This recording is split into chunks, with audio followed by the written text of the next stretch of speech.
Welcome to the One in the Many. My name is Arshak Ben-Lian. My purpose with the One in the Many podcast is to explore the process of integration as developmentally formative and therapeutically corrective factor in human psychology.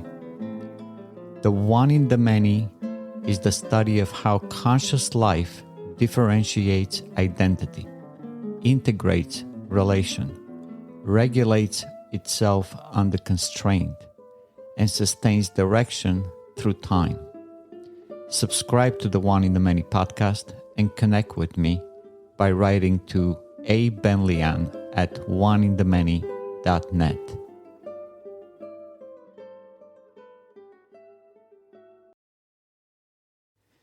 In the architecture of human development, no structure is more fundamental than the family. It is the original field where identity, trust, differentiation, and integration are first initiated. Before the child becomes a self-conscious individual, he is a participant in a relational system whose shape precedes and informs his own. The family is not merely a biological arrangement. It is a psychological ecosystem, a crucible of integration across roles, characters, values, and time. Its function is not limited to care or instruction. It is the living practice of being with, the cultivation of attention, meaning, and purpose through shared becoming. Throughout history, the family has often served not only as a unit of reproduction, but as the primary vehicle of education, moral formation, a practical apprenticeship. In Confucian China, filial piety was not blind obedience but reciprocal cultivation. The child honored the parent by growing into virtue. The parent honored the child by guiding him toward purpose. In Renaissance guild culture, family and craft were interwoven. The workshop was the household, and the child learned not only a skill but a worldview. The same was true of Athenian households, where paideia, the formation of character, was inseparable from the daily rhythms of life. This continuity of shared growth echoes Aristotle's formulation of causality: formal, material, efficient, and final. The family is the efficient cause of the child's development, but also the arena in which material, values, form, character, and final cause, purpose, coalesce. Parenting is not mere influence, it is formation. At its healthiest, the family cultivates three fundamental modes of relational integration. I-thou, the interpersonal bond of love, empathy, and presence. Between parent and child, this is expressed as trust. Between spouses, as mutual recognition. I-it, the shared interaction with the world, caring for a home, solving problems, managing tasks. This mode fosters function, responsibility, and competence. I, the intrapersonal space, where each member learns to reflect on their thoughts, emotions, and actions, supported by the mirroring presence of others. When these modes are balanced and integrated, the family becomes a self-regulating field of psychological development. When one mode is neglected or distorted, relational disintegration ensues through control, neglect, role inversion, or emotional withdrawal. Jean Piaget, in his developmental theory, observed that Cognition proceeds by progressively abstracting from abstractions, not just accumulating facts, but restructuring them into new mental frameworks. This process mirrors digestion. Sensory experience is taken in, broken down, reconstituted, and integrated into the organism's structure. In the family, this metaphor becomes literal. A child absorbs patterns of language, tone, conflict, care, and attention. These are psychological nutrients, some nourishing, some toxic.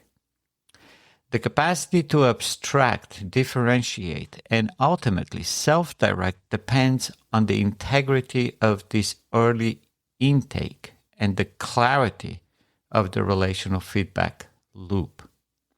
The parent is thus both feeder and filter, shaping not only what the child encounters, but how the child learns to metabolize meaning. The family becomes a semi-permeable membrane between the child and the world, allowing for the gradual internalization of structure without psychic overwhelm. Marriage is not simply the pairing of individuals. It is the pledge to form a shared context, a continuity across time that welcomes the next generation into meaning. In this sense, man becomes not merely a self, but a self in relation, a husband, a wife, a parent, a guide. This is not a loss of individuality, but its magnification. The family, at its best, provides the scaffolding for intergenerational integration, a through line of value and form from oneself to another. The family transmits not just instruction, but vision. It says, this is what we love, and this is how we live to preserve it. In this way, the family field is not static. It is dynamic spiral in which each generation recapitulates and refines the integrations of the last. The past informs the form. The future animates it. The present unites them. Childhood is the beginning of the journey from unity to identity. At birth, the child is not yet an individual in the psychological sense. He is an open system of sensations, impulses, and reflexes. Integration begins with contact, with warmth, with motion, with voice. The infant's first grasp is not cognitive, but relational. He begins by being held. This is the stage of sensory integration and perceptual trust. The nervous system is undergoing a critical period in which billions of connections are being made or pruned based on the child's interaction with his environment. In these early years, attention is effort, and trust is not conceptual. It is felt in rhythm, tone, and continuity. The child's implicit trust is sustained through repeated, coherent interactions with caregivers. He begins to form predictive expectations about the world. The hunger will be fed, that pain will be soothed, that expressions have meaning. These are the pre-verbal roots of integration, psychological equivalents of anchoring and orientation. As the child develops motor control and object permanence, a crucial shift occurs, the emergence of contextual identity. He starts to understand that objects remain when unseen, that people exist as continuous beings, and that actions have consequences. This prepares the way for conceptual differentiation, the ability to distinguish between self and other, between desire and result, between stimulus and response. Language acquisition accelerates this process. Each word is a unit perspective, a way to organize many experiences into one concept. Words allow the child to integrate across time and space, linking objects to emotions, events to intentions, and self to world. The unity of consciousness is being constructed piece by piece from the materials of sensation, action, and imitation. Children learn not by proposition, but by participation. Imitation is the primary epistemological act of early childhood. The child mirrors the adult not only to replicate behavior, but to internalize ways of being. The gestures, rhythms, and expressions of caregivers become embodied meaning, internal maps of value and relation. This is why the moral and emotional tone of the family is foundational. A child exposed to contradiction, cruelty, or neglect does not merely suffer emotionally, his capacity for integration is damaged. He is forced to develop coping structures that prioritize defense over understanding, fragmentation over synthesis. Trauma is not simply pain, it is disintegration. Reintegrating out from it is a heroic act. Although the child is not yet capable of conceptual reasoning, the roots of volition appear in the form of selective attention and curiosity. When a child chooses to reach, to explore, to focus, he is practicing the embryonic form of self-directed integration. These micro acts of agency lay the groundwork for values, goals, and ultimately identity. The goal of this stage is not autonomy, but psychological coherence. The child does not yet build the world from concepts, but he feels its structure through repetition, rhythm, care, and consistency. His early experiences form the baseline of integration upon which later complexity will be constructed.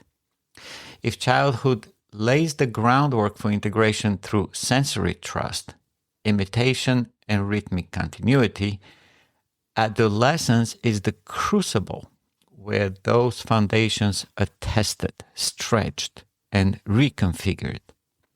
It is the second critical period in human development, a phase marked by the rapid expansion of abstract reasoning, emotional intensity, social comparison, and emerging self-authorship.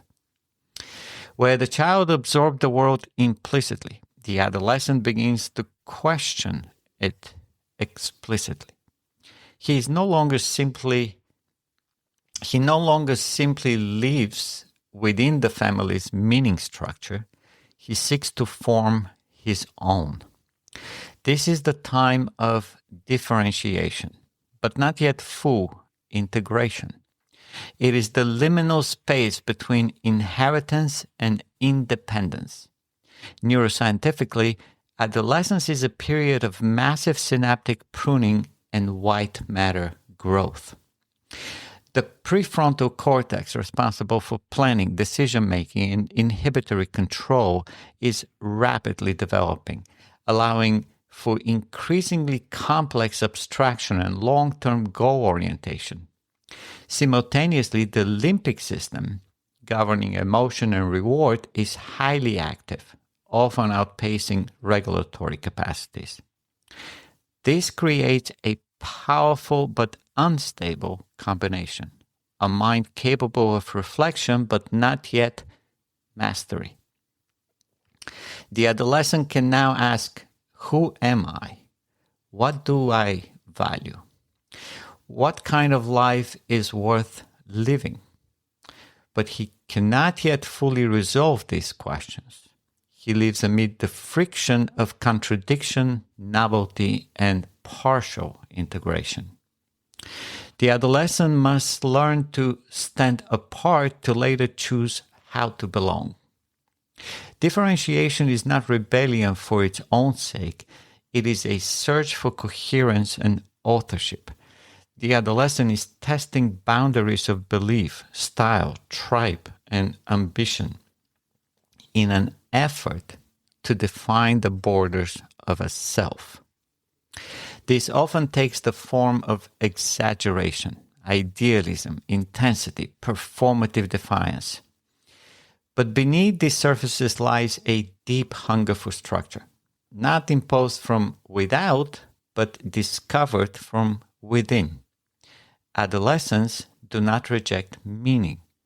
They seek earned conviction over inherited assumption. As Piaget suggested, this is the stage where the child begins to operate on abstractions themselves. They do not only think, but think about thinking. This metacognitive capacity is the root of moral development, personal philosophy, and the psychological foundation of volition. To navigate adolescence successfully, the young person must be called into form, not just socially included, but challenged. Mastery becomes essential. Through sport, art, science, craft, enterprise, or service, the adolescent learns to integrate skill with purpose, pride with humility, independence with contribution. This is where the I-it relation comes to the foreground. The adolescent engagement with the world must be functional, demanding, and real. It is not enough to feel or dream. He must act, and through action, become. Simultaneously, the I-thou relation undergoes transformation. Friendships deepen, romantic feelings emerge, and the capacity for empathy expands. These bonds are often unstable but formative. They teach the adolescents the limits and possibilities of intimacy, trust, and loyalty. Because adolescence is so fluid, it is also fragile. Without structure, guidance, or meaningful challenge, the adolescent may fall into one of two dysfunctional patterns: disintegration, loss of coherence, identity diffusion, impulsivity, nihilism; misintegration, rigid idealism, unearned conviction, ideological tribalism. The former leaves the adolescent lost. The latter leaves him trapped. In both cases, the self is not yet formed, but is prematurely fixed, either through collapse or overcompensation. The telos of adolescence is not full integration, but the formation of a differentiated core capable of later synthesis. The adolescent begins to glimpse the future self, abstract, aspirational, unfinished, but psychologically real. He must be invited not merely to survive this stage, but to use it as a rite of self-construction. To support him is to walk the line between freedom and form, challenge and compassion, truth and tenderness. He does not yet need final answers, but he must know that such answers exist and that his life is worthy of finding them. If childhood lays the foundation of trust and coherence, and adolescence serves as the crucible of differentiation, then adulthood is the era of cultivation, the period in which the self actively integrates experience with present purpose to generate value, structure, and meaning. It is the time when the abstract ideals of youth are confronted with the concrete demands of life, and where integration must become not only personal, but relational, functional, and generative. In adulthood, the individual no longer asks, "Who am I becoming?" in the abstract. Instead, he begins to answer it in action. Education becomes career, love becomes partnership, potential becomes product. The imagination is now shaped by real constraints and by the real rewards of effort. This is the phase of directed self cultivation, no longer under the tutelage of parents or the influence of peer group alone. The adult must now take responsibility for the formation of his character, the pursuit of his values, and the care for his relationships. The key principle of this stage is reciprocal formation through relation. Adulthood is structured by three interwoven relational modes, each of which must be maintained and integrated for a flourishing life. I-thou, the interpersonal axis. This is the realm of intimacy, marriage, friendship, mentorship, and love. It is where another person is encountered as a sovereign subject, not an object of use.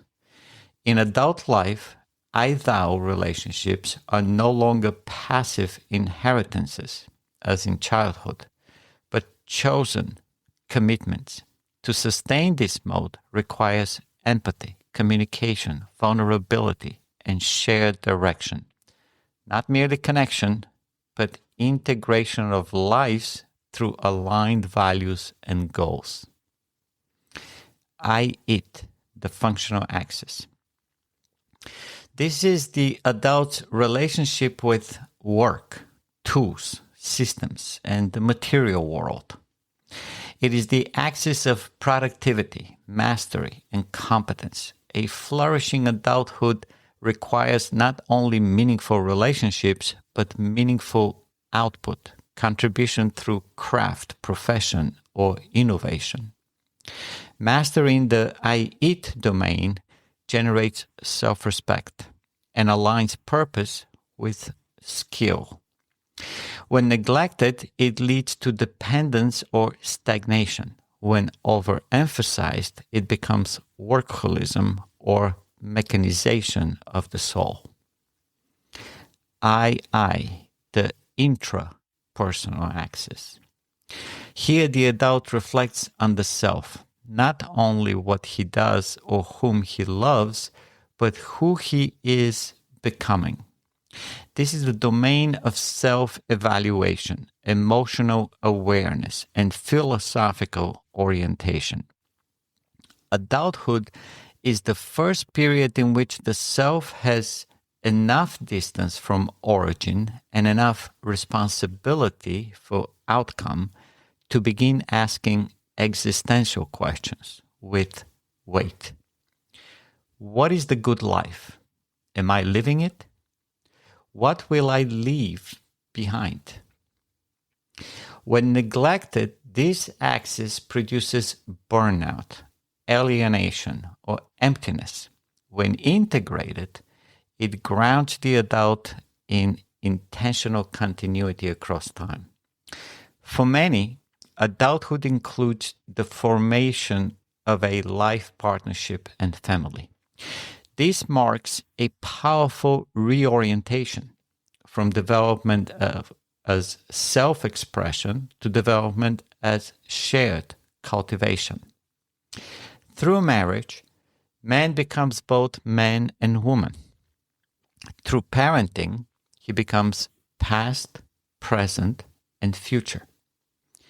This is not the loss of self, but its expansion.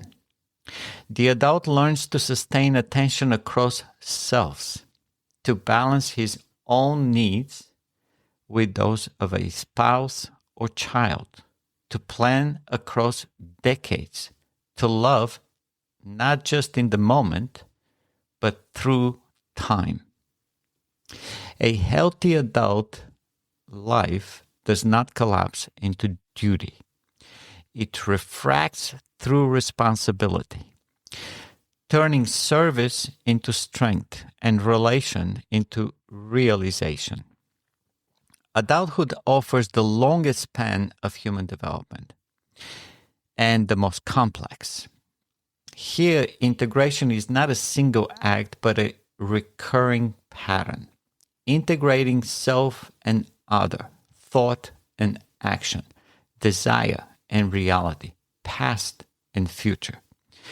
Flourishing in adulthood requires not only the management of tasks or the acquisition of roles, but the continuous harmonization of relational modes and existential aims. To cultivate the self through relation is to live each day as both participant and sculptor, sharing the matter of life toward the form of meaning. Mature adulthood is not simply an extension of adult function, it is the deepening of adult form. It is the stage in which time, identity, and meaning converge into a lived awareness of legacy. The past becomes memory, the future narrows, and the present is measured not only by productivity, but by continuity, the preservation and transmission of values. If childhood is the soil, adolescence the fire, and adulthood the cultivation, mature adulthood is the harvest, not merely of external achievement, but of internal integration. It is here that a person learns to live in proportion, to judge wisely, to let go of excess, to reinvest meaning into others and into what endures. By this stage, the individual has lived through multiple identity phases: child, student, partner, parent, professional. He has known success and failure, loss and renewal, struggle and joy. He has been both actor and acted upon. Now the task is to unify these phases, to see the self as a coherent continuity, not as fragments or regrets. The integration across time provides a psychological anchor, a story worth telling, a life worth remembering, a self-worth preserving in the lives of others. This is the age of philosophical reflection, not abstraction for its own sake, but wisdom born from integration.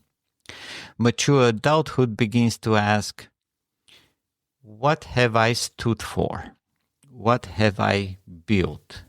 Who will carry it forward? The energy of youth was directed toward building, acquiring, producing. Now the orientation shifts to stewardship, to protection, cultivation, and transmission of value. It is not about doing more, but doing what matters with proportion, elegance, and care.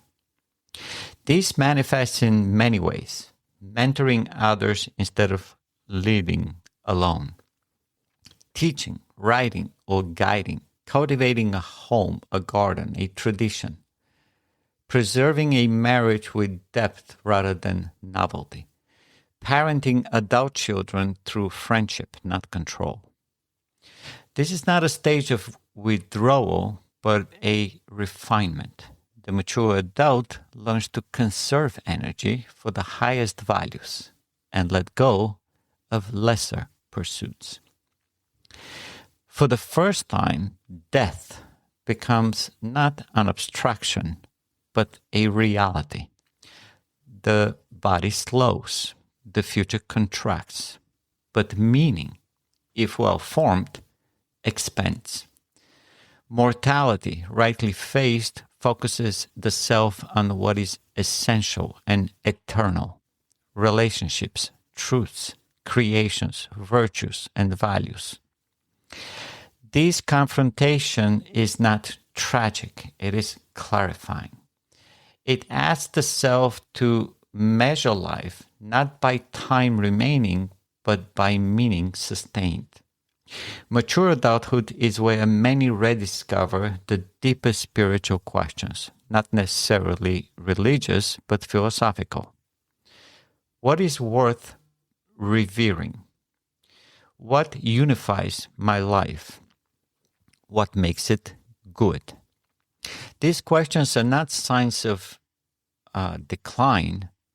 They're the completion of the arc, the arrival at integration across being, knowing, and valuing. In this final stage of development, the goal is not to preserve youth, but to actualize maturity, to live not in reaction, but in proportion, to give without depletion, to honor without regret, to guide without control. When mature adulthood is integrated, wisdom replaces cleverness, grace replaces urgency, purpose replaces identity, and the legacy one leaves is not only what is made or said, but what has become through time. In his psychosocial model, Erik Erikson described the central task of mature adulthood as a choice between generativity and stagnation. Generativity for Erikson was the impulse to care for others, to create, to pass something meaningful into the future. Stagnation was the psychological counterpart of entropy, the collapse into inertia, bitterness, or futility. But generativity is more than outward care. It is the integration of time into identity. To be generative is to affirm that my past was not in vain, that my present is a meaningful bridge, that the future can carry my values forward through others. It is the moment when the self becomes a channel rather than a container, where energy flows through relationships, memory, creativity, and legacy. Stagnation, by contrast, is not just idleness, it is disconnection, the loss of continuity between what was, what is, and what can still be. It is the refusal to integrate one's life into a whole, a refusal to pledge oneself again to something larger than the self. The antidote is not activity, but reverence for what one has become, for those who has shaped, for the principles one has lived by, and for the quiet meaning carried forward through form, not noise. To be generative in the deepest sense is to say, what I am is part of something worth continuing.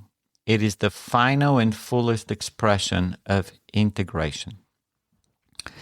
The full arc of human growth, childhood, adolescence, adulthood, mature adulthood, traces not a linear ascent, but a spiral of deepening integration.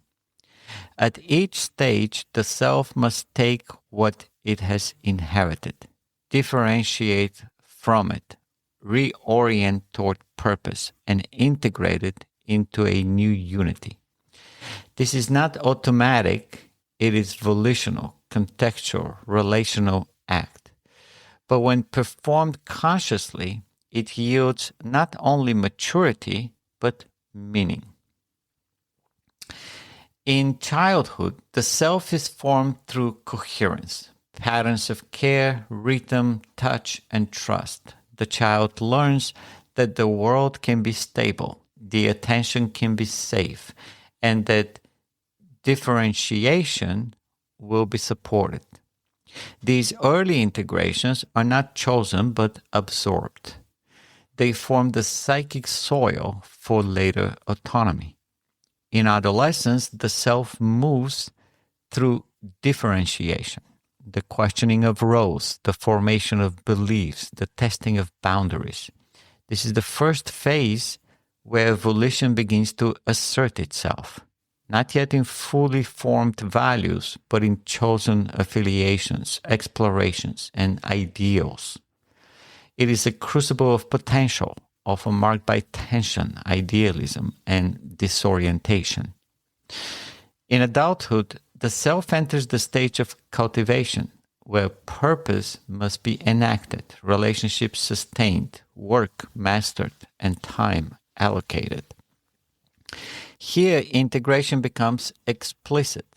The I thou, I it, and I relations must be balanced and harmonized. Failure to integrate results in fragmentation or over identification. Success yields dignity, competence, and self respect. In mature adulthood, the self moves toward continuity, where meaning must be preserved, wisdom transmitted, and values made durable.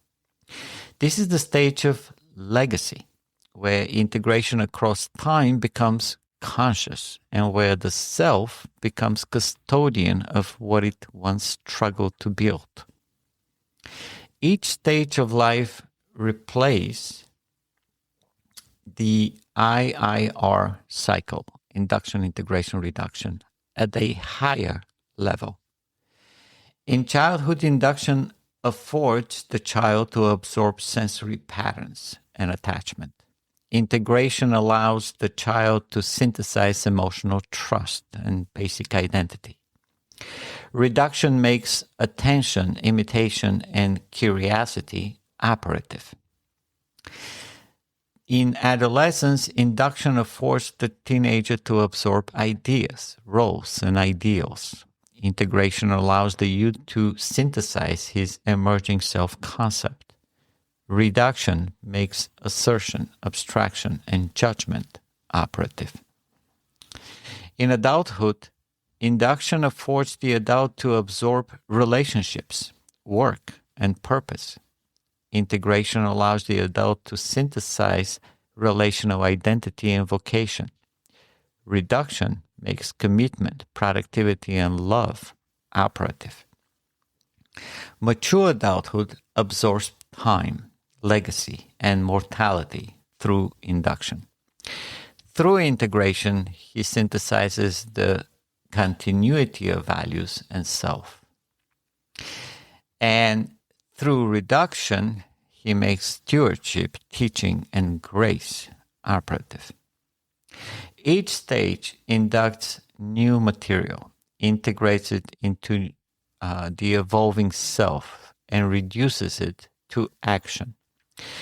These are not static phases, but rhythmic recursions, each new context requiring a renewed cycle. Development is not defined by age nor by role, but by the degree of integration achieved in context. A child may show profound integrity. An adult may remain fragmented. What differentiates maturity is not complexity alone, but unity across complexity. Integration is structural, the organization of thought and experience. Relational, the ability to sustain bonds without collapse or fusion. Temporal, the continuity of self across time and aim. And moral, the alignment of action with chosen value. Each stage offers its own integrative challenge. The goal is not perfection, but proportionality. To become fully what one is within the real conditions of one's life. The ideal of development is not autonomy without attachment, nor surrender without structure. It is the integration of self and relation, action and meaning, matter and form. To be fully human is to know oneself across time, act with purpose across roles, love without losing integrity, create without fragmentation, guide others not as authority, but as integrated example. This is what it means to be the one in the many, to live as a unified center within the shifting complexity of life, grounded, directed, generative. Integration is not a technique. It is not a trait. It is a way of being. It is the signature of a fulfilled life.